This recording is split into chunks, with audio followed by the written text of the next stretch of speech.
everybody.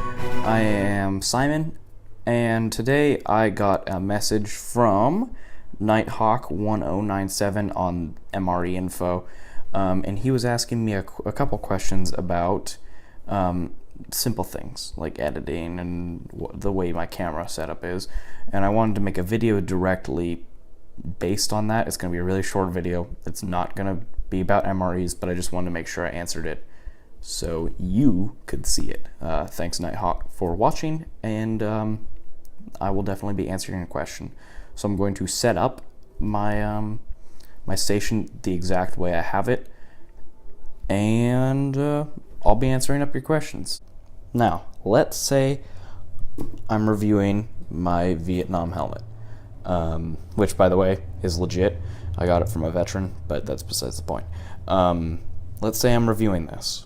On the outside, it's going to look something like this.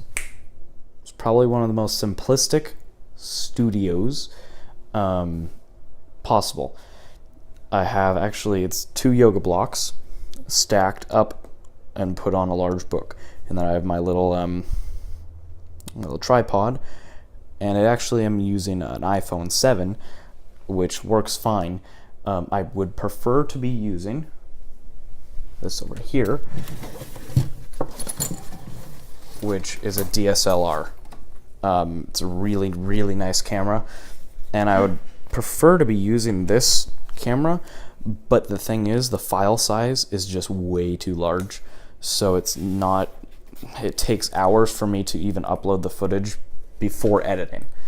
So that's why I've been using a phone, which seems to be working out all right. Now, when you are reaching across, let's say we're working with a messy MRE, which we're not working with. Your phone's right here. You're staring at the phone screen, so you can see what's going on there, and you just reach around and you talk about it. For instance, right here. And you just watch this, You'll watch the camera screen as I'm doing right now. I'm not actually looking at the helmet or the setup that I'm showing you right now.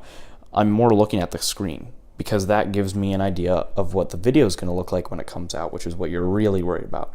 You can enjoy the ration later, but what you can't do is make footage again. Another thing you should worry about is space. Make sure your camera is completely done, because there's nothing worse than looking back on your footage and seeing the fact that you don't have any footage saved because you ran out of space. Also, don't necessarily worry about it splattering on your camera. I've only had one experience from it, and it was from super pressurized jam, and it got on the side of it and I wiped it off.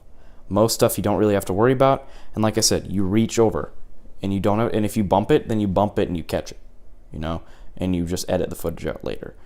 Also, to answer your question about editing software, on this phone that I'm using, which is an Apple product, and if you have an Apple computer or generally any type of Apple product, you can download and use iMovie, which is super easy. It's free, and it gives you quite a bit of what you need. For instance, this computer is not an Apple, and this is basically my setup. But yeah, that's the editing software I use. That's it. YouTube has a free editor on there, but it's kind of junk. It doesn't allow you to get what you really need. And just another word of caution and advice: make sure that your microphone is not being bumped, because every time I move, I keep an eye on my microphone so it doesn't bump against stuff, because I've had audio footage completely ruined by the fact that I bump my microphone. Yeah, so this is my setup if you didn't already notice. I have a computer over here with any research that I need to remember and any notes I took. I have my place of interest, otherwise known as MREs, or my placeholder. I will have trays, cups, whatever I need right here in this general area away from the camera. And there you go. When it gets past there, see? It's right there, and I just reach over, not bumping it. We're all good. Yeah, so again, a really short video, but just answering your questions, Nighthawk. I really appreciate you watching. If you have any questions or whatever, again, PM me. I'm always checking back up there. Thanks, man. I really appreciate it. This is Two Brothers Productions, signing off. Bye.